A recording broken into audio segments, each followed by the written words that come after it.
It's March, and you know what that means. It's basketball time. So we're back on the Big Mountain with a very special guest. Hey, welcome back to the Big Mountain. I am JY. This is my good friend Steve. We have had many commenters ask, Steve and JY, what is going on with basketball? Well, we have you all set and ready to go for the Mountain West basketball tourney. We have Ricky Thompson on with us. We're going to do a bit of a recap show, a Big Mountain award show for the regular season. And then in our second episode, we're going to get into the tournament. But Ricky, thank you so much for coming back on the mountain. Great to have you with us again. Great to be on the big mountain, being a dweller here again with you guys. I really appreciate you guys having me on and just watching you guys grow over the last 18 months, having all the ADs, Commissioner Gloria Navarez on, just very impressive stuff. So happy to join you and be part of the show here. Awesome. Well, remind our viewers where they can find you here on the socials, on X, or wherever they can find you at.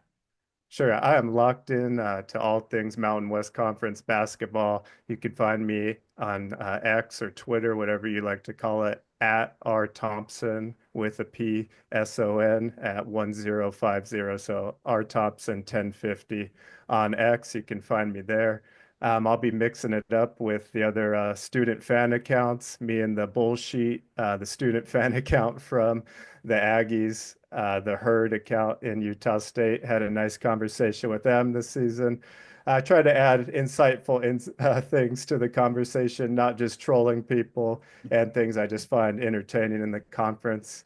Was credentialed most of the year with New Mexico sports podcast, The Pit Press, was at Media Days. Attended the San Jose State game versus UNM and got to sit courtside for that. So fully engulfed in basketball in the Mountain West this year. Don't really watch many other conferences or the NBA at this point. So this is my life and I'm ready to pour it out. That's fantastic. And as our dwellers know, we are all about the Mountain West. So let's get into it here. The first episode in this series is going to be a little bit more of a recap. We're going to call it the Big Mountain Awards, and we're going to let Ricky kind of give out some of these awards in terms of, first team, defensive team players and all that kind of stuff. But some massive successes here, Ricky, recently with the Mountain West. I mean, a really good basketball conference. I mean, they took 6 teams last year to the NCAA tournament, which was phenomenal. Don't think we're going to get there here this year with the 6, but hey, I think we've got some really strong teams this year. I know you're a Lobos fan, and I love this team. Let's talk about the season, kind of recap overall, and then we can get into some of the Big Mountain awards. Right. A few months ago, when I joined you guys early on, it looked like San Diego State was the top team. They had beaten Houston and Creighton at the time. We hadn't really played a lot of in-conference games. We were putting New Mexico, Boise State, and Utah State kind of a class below. And here comes Colorado State out of nowhere, really, the second half of conference play, going 9-1 at home. Utah State also going 9-1 at home. Lobos going 10-0 at home. And the Lobos delivered those 2 home losses to Colorado State and Utah State, with the Lobos finishing 17-3 in the conference. Myself and other people following the conference thought it would be around 15-5 mark, for any team to win. The Lobos went above and beyond that and really suffered a tough loss at San Jose that could have even put them at 18 wins. So just a fantastic season with Utah State being hot, early in the year. They've kind of had a few bad losses, but looking, like a lock in the tournament at this point. San Diego State, suffering an injury to Magoon Guath that we'll get into later. He looks like he'll be returning. They look like they'll be in the tournament after beating Nevada in their final game. And then, of course, the Lobos, like I mentioned, just the cream of the crop, looking like the top seed to get out of there. Still a lot of basketball left to be played. Colorado State and Boise State still have something to prove. Can they make a run here and show, the committee that they also belong without having to win the conference tournament? Or will they have to win out, to get in? Those are just some of the things we'll be watching. But just the level of play, the competition, the banter I see on Twitter amongst fans. The hatred is at a real level. But when we get to this point of the year, what's cool is after the conference tournament is all the conference fans all root for the teams going to the NCAA tournament. So it's just a joy to watch all these players this year, and we'll get in to the first team players here if that's okay with you guys. Yeah, a couple things real quick, Ricky, there before we get into that first team. I mean, you mentioned USU just coming out of the gate, super strong. I mean, really impressive there, especially with the out of conference play. You know, they were, I don't know what they ended up, was it 10-0, 12-0? I mean, they just came out of the gate crazy strong. A team that, you know, and I don't follow basketball, Mountain West basketball super close, but they lost, you know, obviously their coach, they lost some players. A little concerned about where they were going to be at this year, but my goodness gracious, come out of the gate unbelievably strong. And then you also mentioned Colorado State. They have been on a great run here to end the season. So kind of the upside in the early stages for Utah State, a dramatic upside from Colorado State here later on. Of course, UNM just been the cream of the crop here, I think, throughout the entire season for the Mountain West in conference and out of conference. But man, Colorado State been super impressive here late in the season. I'm anxious both for the Mountain West tournament to see how they do, and then also maybe parlaying that into the NCAA tournament. But you know, anything specifically on those two teams, because I was really surprised, honestly, with Utah early on and now Colorado here later in the season. You really have to give Utah State a lot of credit, pick 6 in the preseason polls. Yeah. Again, having a new coach for the third straight season in a row, you have to give their AD and administration, you know, a lot of credit for picking 3 straight winners. Coach Odom went on to VCU. You were referencing Coach Danny Sprinkle, who took Gray Osabar, their star forward, Yep. who would have been a huge difference maker for the Aggies this year, who are really lacking a presence down low. And I can't even imagine what this Utah State team would have been with Gray Osabar down low. They would have even been on a different level. And New Mexico fans want to talk about losing JT Toppin and what the team would have looked like. I can't imagine Utah State with Great Osabar or San Diego State had they retained Lamont Butler, Eli Saunders, you know, or Micah Parrish, some of these other players that, you know, went elsewhere. Boise State lost Buzo Agbo to USC, their best outside shooter. So there was a lot of losses around the conference. Utah State was able to retain 2 huge players in Mason Falsalev, Ian Martinez, 2 all-conference guys. You have to tip your hat to Jared Calhoun to retaining them and then making it all work. Adding a transfer like Dayton Albury was huge, one of the better shooters in the conference. And then really using this matchup zone that not a lot of teams use to confuse the other teams and to really overcome some of the limitations they have. Now, the second time around conference play, a lot of teams started to figure out that matchup zone because they saw how other teams were effective.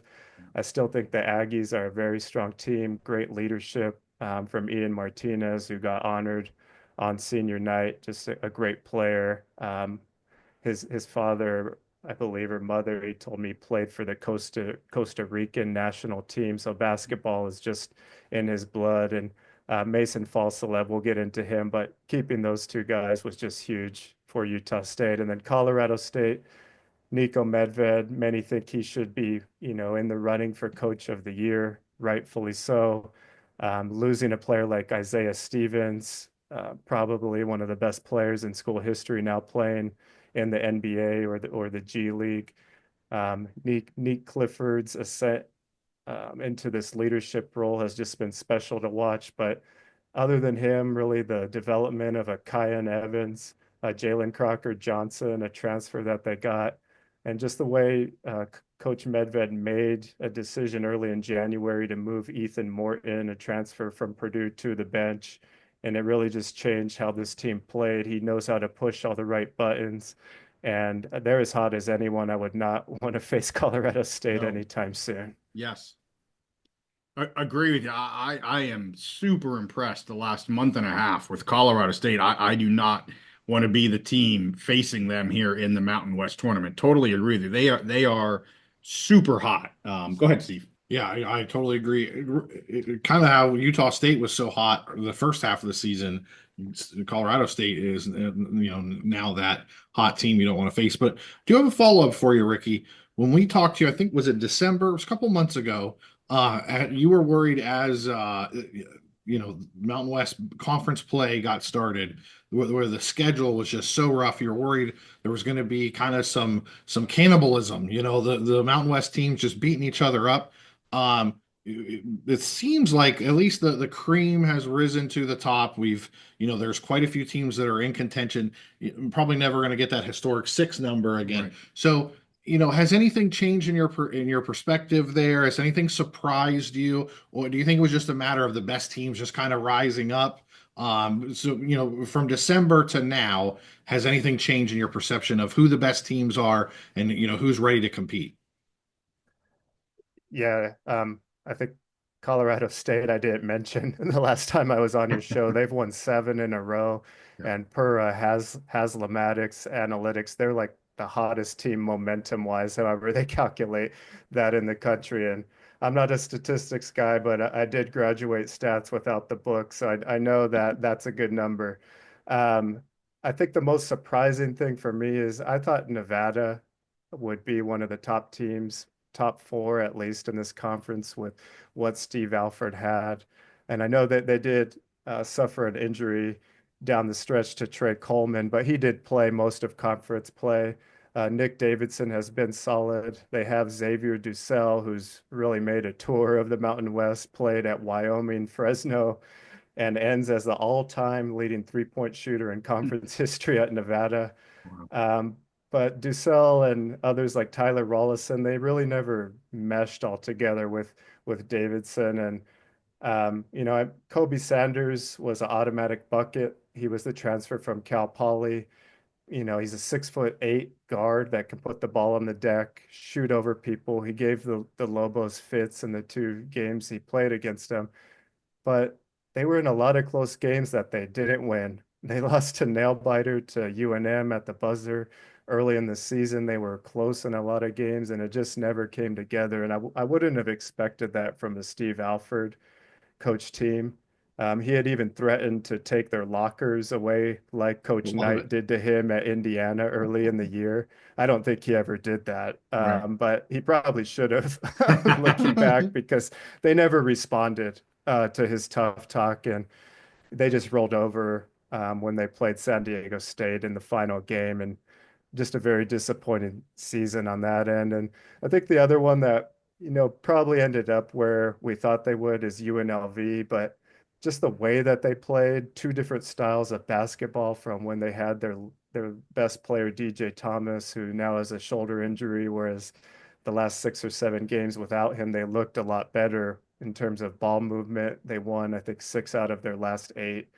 The 2 Nevada teams for me were just kind of up and down, but Nevada was definitely the most surprising in a negative way. Yeah.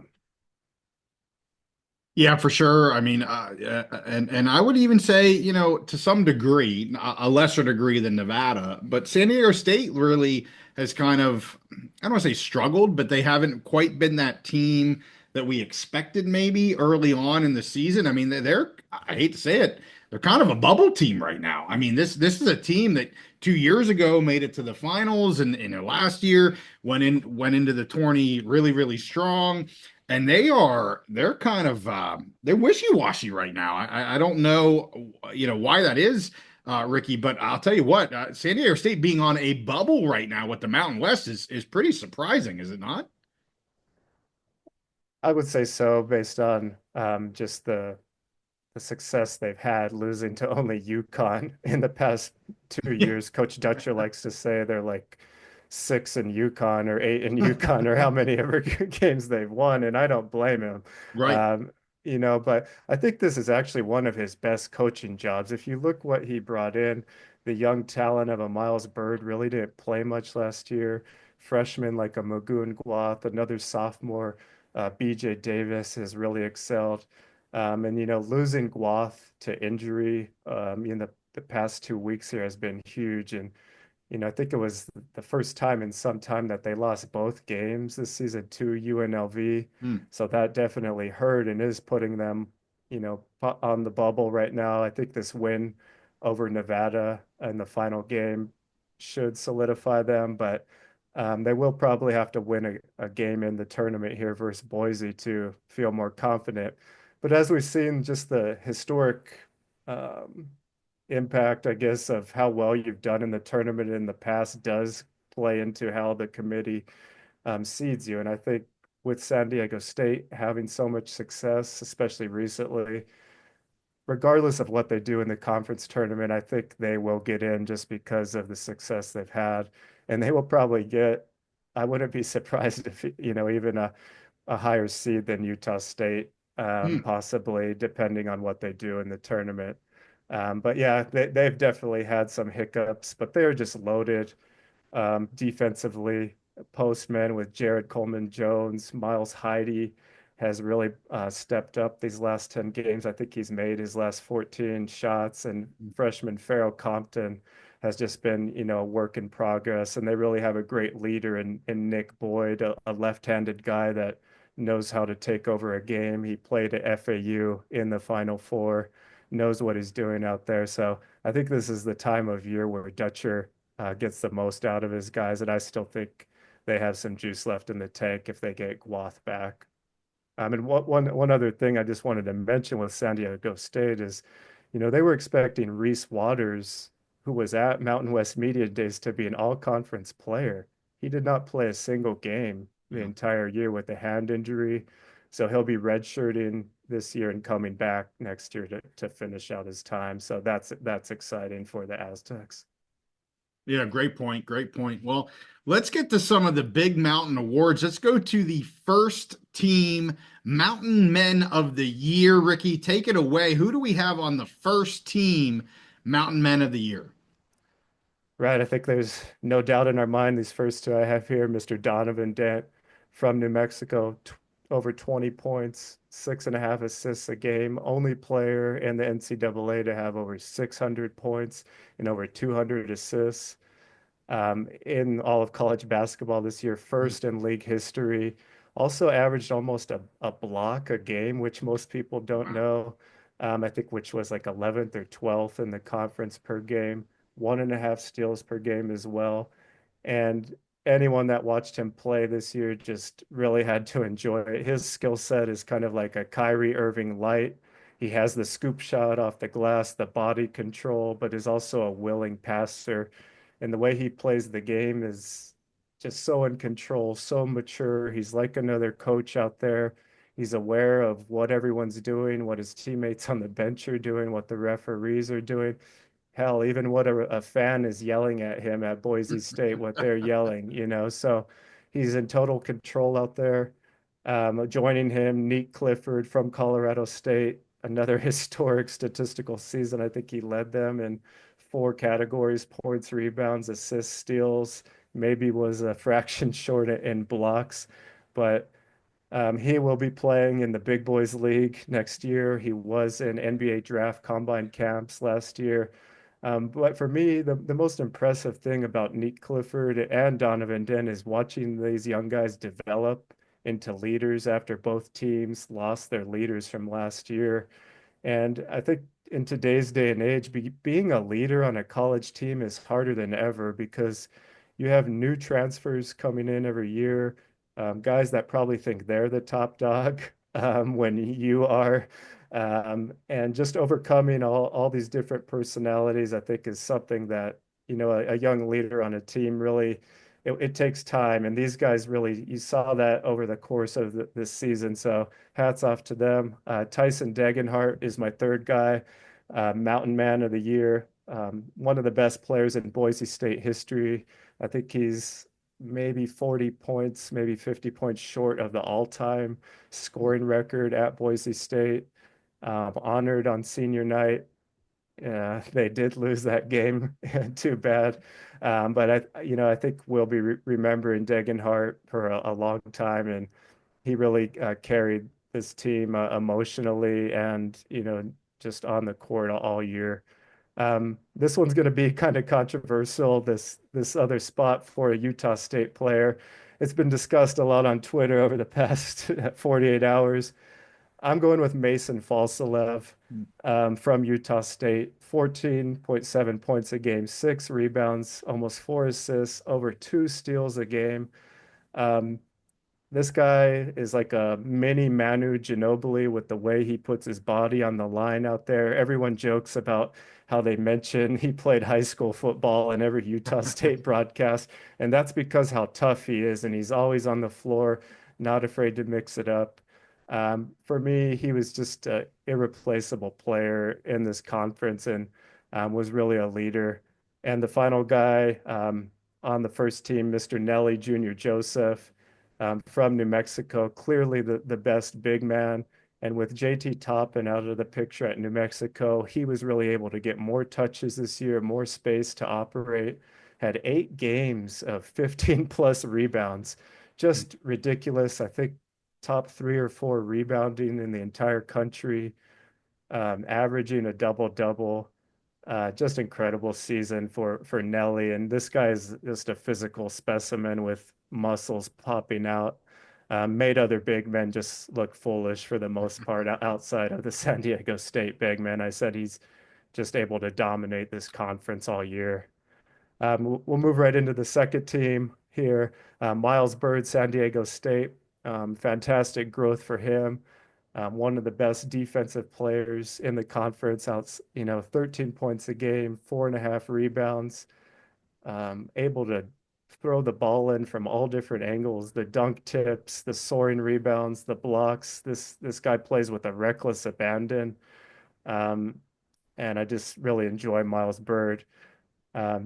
Next up, Alvaro Cardenas on the second team here, Boise State guard, transferred from San Jose, and really became not just a shot creator, over 7 assists per game, but really started hunting his shot down the stretch, a big time shot maker and shot taker, 12 points a game, and really made Boise offense go. And they've really been playing well down the stretch until the last 10 minutes of that game versus Colorado State, where somehow they just got out of sync. But fantastic career for Cardenas, who spent 3 years at San Jose, and final year. I'm not sure if he has eligibility, but this is his 4th year here at Boise, and very deserving. Yep. Ian Martinez, who I mentioned, from Utah State, fantastic career, started out at Maryland, I believe, came to Utah State. 17 points a game, 3.5 rebounds, so many big shots from 3. Just one of the most clutch players I can remember in the Mountain West in some time. Will really miss watching him play, but I think he has some special games left here down the stretch. For Nevada, Nick Davidson, 15 points, 6 rebounds, one of the best and most consistent post players, able to shoot it from 3 as well. Really just a very talented player that can score on any level, and has been doing it for a long time in this conference. And you really have to recognize a player like a Nick Davidson, like I mentioned, a Degenhart that stayed in conference, right? These guys had offers to go elsewhere. They stayed, with the team they've been with, and, really were leaders at those schools. And then rounding off my second team here, I'm going to go with Nick Boyd, guard from San Diego State, proven leader, 13 points, 4 rebounds, 4 assists, willing to take the big shot. And I think he really just controls the tempo for the San Diego State team. So I'm going to fire one back at you guys. I know you're not huge basketball watchers, but who were some of your favorite players to watch, and what were you guys aware of, just best players in the conference this year? Well, I mean, everybody knew or should have known about Donovan Dent. I mean, he has been a name for quite a while. I would say, Nelly Jr. Joseph was the one that stuck out to me here with UNM. I mean, you mentioned the 15 plus rebounds per game in 8 of his games is incredible. And so him stepping up in that role to me was amazing. You know, you can have one great talent on a team. You know, obviously Donovan Dent maybe is that guy, but the Nelly Jr. Joseph here was really eye-opening to me this year. I was really impressed with his game, just overall game, rebounds, points per game, and you mentioned his stats. And so to me, that's who I would focus on here. I think he was really impressive for the Lobos. And, you know, I have heard here moving forward, I mean, Donovan Dent is a million-plus player. I've heard people talk about that in terms of this NIL environment and the special talent that he is. I think the easy answer is, you know, Donovan Dent. Obviously, I think he's an incredible talent, but I think the Nelly Jr. Joseph was really a surprise to me. I mean, it's not a knock on him. He stepped up. He was able to perform. You know, you have him on your first team, and I think that is absolutely justified. So he's the one that I would focus on as kind of the guy that really opened my eyes this year here with the Lobos. So I don't know if you have any comments there, Steve. Yeah, well, I saw a couple Boise games where, I mean, they were definitely beating that drum for Tyson. Is it's Dagenhart or Degenhart? Degenhart. Dagenhart. And I mean, he just seemed like a great story. You know, would always put the team on his shoulders kind of guy. I was hoping Boise, you know, could maybe finish a little stronger and get into the tournament because I think he would have been a great story. I think, you know, and that's what March Madness is about. They love you know, those stories, the kind of Cinderella teams. Although I don't know if Boise would be really Cinderella, but I think that would be fun to watch. And yeah, when I watched the Lobos, I kept hearing about Donovan Dent, Donovan Dent, Donovan Dent. But when I saw that Nelly Jr. Joseph playing, I was like, this dude looks the most NBA ready, like future NBA postman kind of guy. Yeah. Yeah, I think, you know, we can consider Donovan Dent and Nelly in my eyes the best duo in the conference. And you know, it doesn't hurt that they're running the pick and roll together. Maybe, you know, 80% of their offense comes out of those two guys. Yeah. But the incredible thing about those two guys is they barely ever leave the court. Yeah. You know, they maybe come out, you know, much like Nick Clifford and Degenhart, all these guys, they play almost the entire game. And yeah, just the amount of talent in this conference it kind of keeps reloading every year. And when you are able to retain some of these 2 and 3 year guys, you know, rising stars and bring them back, I think that's just going to be really important for the conference going forward. Yep. Um, For sure. but I'm gonna get right into the defensive first team stuff here, or the only defensive team. Freshman Magoon Gwath. I would also consider him the defensive player of the year in the conference. Over 2.5 blocks per game. If you look at his metrics on Evan Mia, one of the basketball metric sites, he was at one time one of the most 10 effective defenders in the country. He might have fallen since he's been out a few weeks. He's already, you know, an NBA prospect, a player that can put the ball on the floor, shoot the three, but so effective on defense. Makes it hard for any big man, including Nelly Jr. Joseph, to score down there. And I think, you know, Magoon Gwath is just really scratching the surface of what his potential is. But to me, he was the most feared defender and effective defender. Joining him from San Diego State, I have Miles Bird. I just mentioned his wingspan, incredible hands, ability to make life difficult on any, you know, point guard, shooting guard, small forward. He could probably guard 4 positions. Very versatile.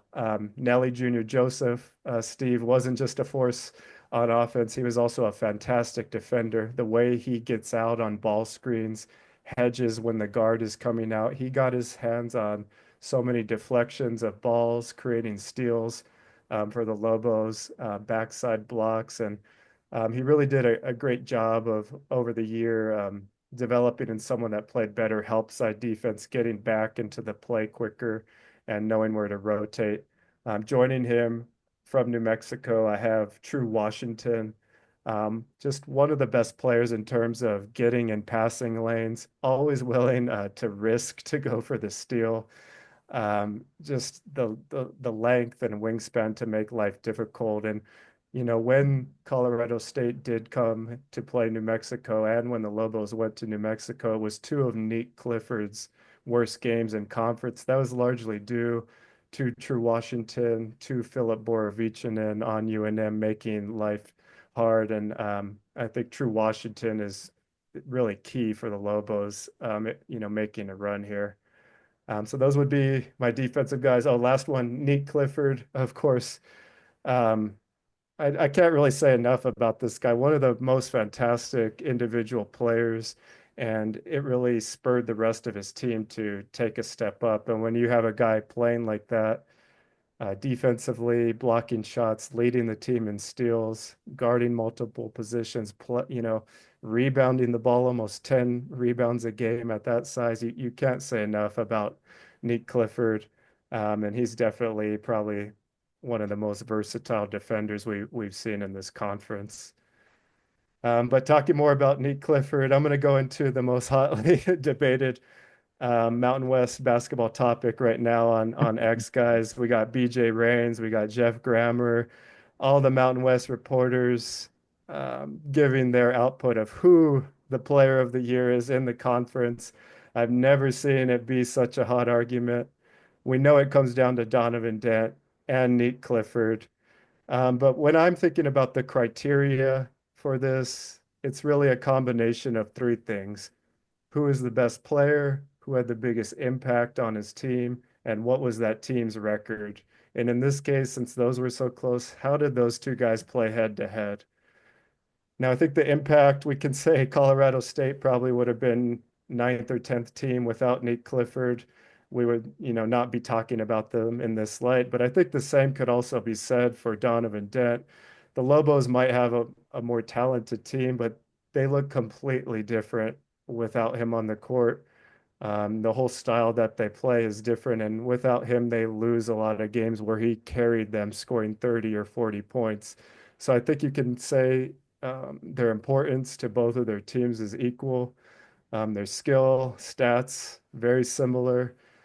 But when you put them head to head, the Lobos handily beat Colorado State, and the Lobos did win the conference title in the regular season for the first time in 12 years. I'm leaning Donovan Dent for the player of the year, Mountain Man of the year in the conference. Hope you guys can agree with that. But that's my pick for Mountain Man of the year. 100%. I think you got the top two, and as you said, there's a debate amongst everyone of who is the Mountain Man of the year. I agree with you. I think it's Donovan Dent. I think wins do matter. I think regular season championship does matter. That is UNM, and that's not a takeaway from Clifford. Phenomenal year. I mean, you look at the stats, and he puts them up, no doubt about that. But I'm with you. I think Donovan Dent absolutely deserves it. I'm really anxious to see this team with him going into the Mountain West tournament, and then hopefully doing really well there and going into the NCAA tournament as well. And I think CSU has a great shot here of doing some damage both in the Mountain West tournament and then eking into the NCAA tournament. And we've talked many a time about a chip in a chair. No matter what we're talking about, but hey, give me a chip in a chair, and you never know what may happen there. And I've really appreciated what Colorado State has done here over the past month or so. The whole season has been great, but really here coming down the stretch has been really phenomenal for them. Steve, what are your thoughts? I mean, if you look at the whole season as a body of work, New Mexico, the Lobos, they got to sweep pretty much all the awards. I mean, the best player on the best team, Donovan Dent. I mean, I think the stuff with Colorado State is a little more recency bias. They've been coming on so strong. Right. But if you look at the whole season as a body of work, I wouldn't blame you if you gave the Lobos every single award because, I mean, just what they've put together this season, I think has been, amazing. So giving the best player on the best team that award, it makes all the sense in the world. Well, we've talked a lot about players here, Ricky. Let's talk about some coaches here. I mean, we got a Coach of the Year award that we want to give out. What are you thinking here for Coach of the Year? This is another hot topic out there in the Mountain West internet world. I think obviously it comes down to these same two teams. Colorado State's Nico Medved, masterful job, really understanding the players, getting them to buy in, and then putting them in the right places to be effective. And then the evolution of each player buying into that role, whether it's a Jalen Lake, Kyan Evans, Ethan Morton, Jalen Crocker Johnson, Richard Memba down low. All these guys found their role. I think that's due to Coach Medved. It took some time as we saw them struggle early. Then they started to play loose because the thought of getting into the NCAA tournament was not even a dream early in Right. the season after losing to in-state rival Colorado and being picked seventh in the preseason poll, getting to this level. I give Medved all the credit in the world, but when you look at what New Mexico did, loading up their non-con schedule early was all part of Coach Richard Pitino's plan. After seeing last year, the Lobos would have been left out of the tournament had they Right. not won. As a sixth seed in the Mountain West tournament, had they not won, they wouldn't have made it to the big dance. Coach Pitino saw this. He saw that in the tournament they were not on the same level as Clemson, not long enough, not athletic enough. And he told us as Lobo fans, we need to get longer, more athletic, and we need to play a tougher non-con schedule so we're not in these positions next year. Well, he promised on both of those things, and he delivered, beating UCLA, playing his dad at St. John's at a game at Madison Square Garden, which Lobos lost by about 12 or 13, but played competitively. Playing in a tournament against a Arizona State, a USC, beating a VCU at home, smashing Utah State 2 times. You really have to give the Lobos credit, even though they lost a few brutal ones, including to San Jose State, to New Mexico State, which almost temporarily ruined their season for a few weeks. Yeah. So for me, you can't overlook what Coach Pitino has built with the NIL money they have coming in with they just got a new AD that came in over the last few weeks, Fernando Lovo, him being thrown into the mix with their football coach just being fired, doing a fantastic job leading the athletic department, working hand in hand with the NIL, with Coach Pitino. It's really been a 3 or 4 year ascent for the Lobos and building 505 Sports Ventures, Coach Pitino recruiting and retaining guys like Donovan Den, and then getting key transfers, right, as CJ Noland, Philip Borovichinen for Arizona. And I think you have to give it to Pitino this year, and he would definitely get my vote.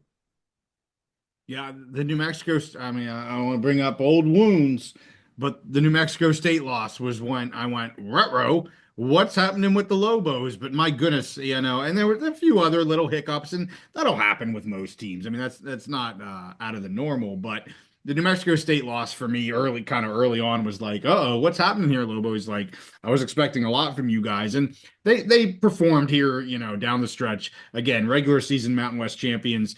I would say, the favorites to win the Mountain West Championship, and really the best team, I think, in the Mountain West. But that was the one game that I went, uh-oh, what's happening right now? And they righted the ship as great teams usually do. What were your thoughts, Steve? Well, I just think it's the irony with when you brought it up. So him and his dad, I mean, both of them this year could be in the national conversation for national coach of the year, and they kind of did things the same way, going to being at mid-major conference. The Big East, it's a big conference in basketball, but not at a traditional, like, you're not at Kentucky or Kansas or whatever.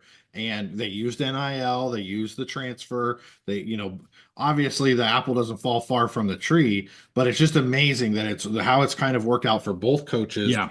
Storied programs, similar formula, both have great seasons, great success, and both could be candidate. I mean, you could make arguments for both of them for national coach of the year. And so it's so the irony with father and son there. And then they played each other this year. Right. It's you could turn it into a movie, but some people would say it wouldn't be believable.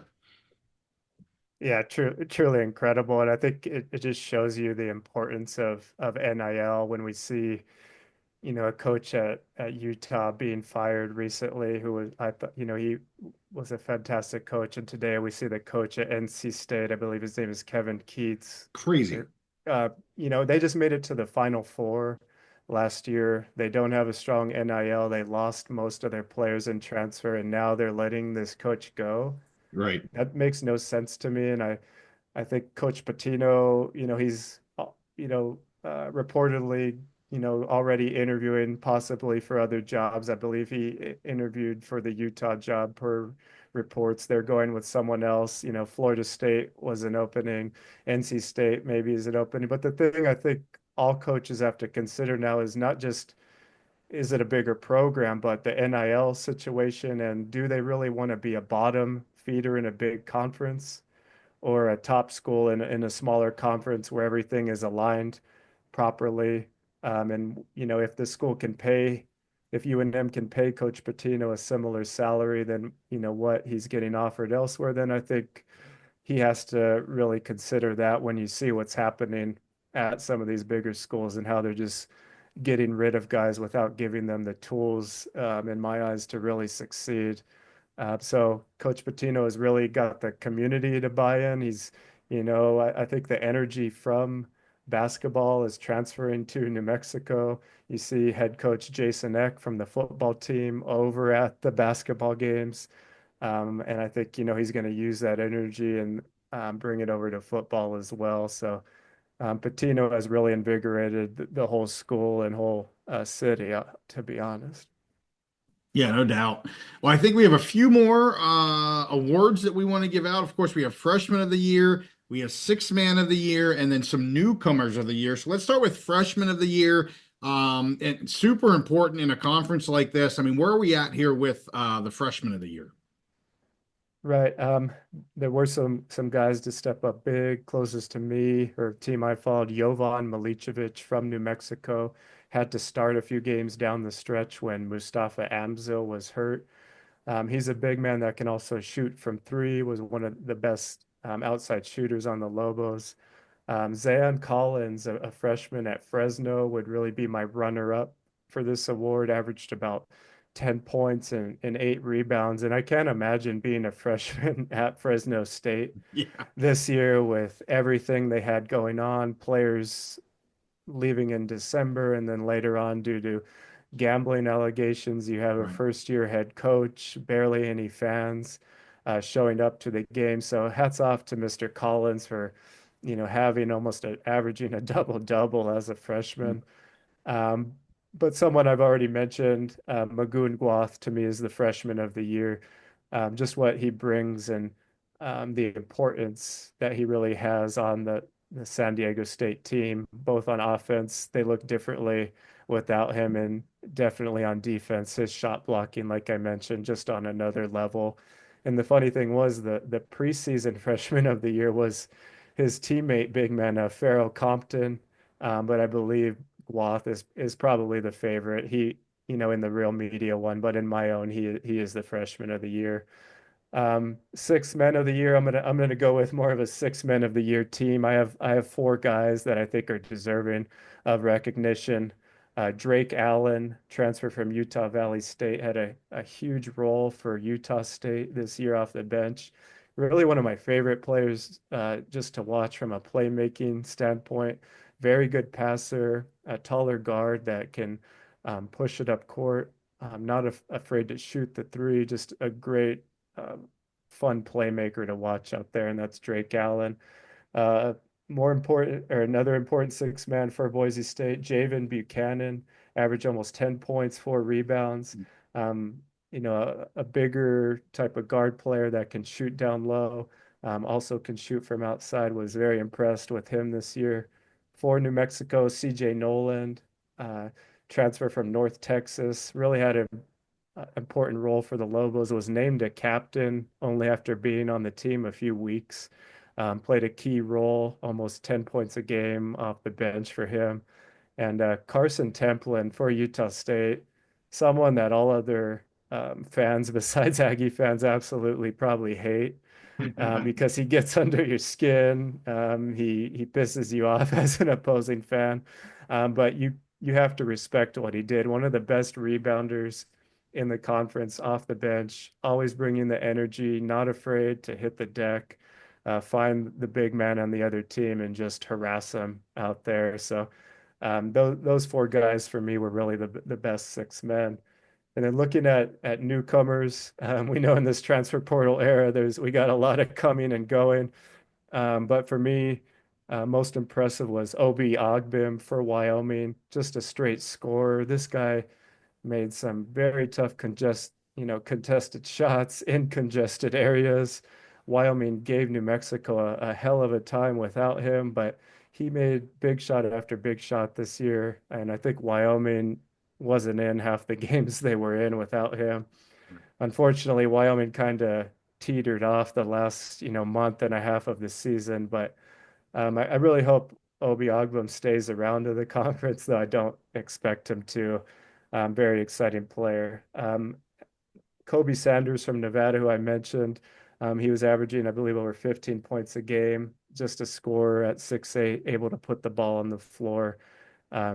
Gives all smaller guards just a tough time, and he was really fun to watch this year. Nick Boyd, San Diego State. He, like I mentioned, a straight leader for the Aztecs.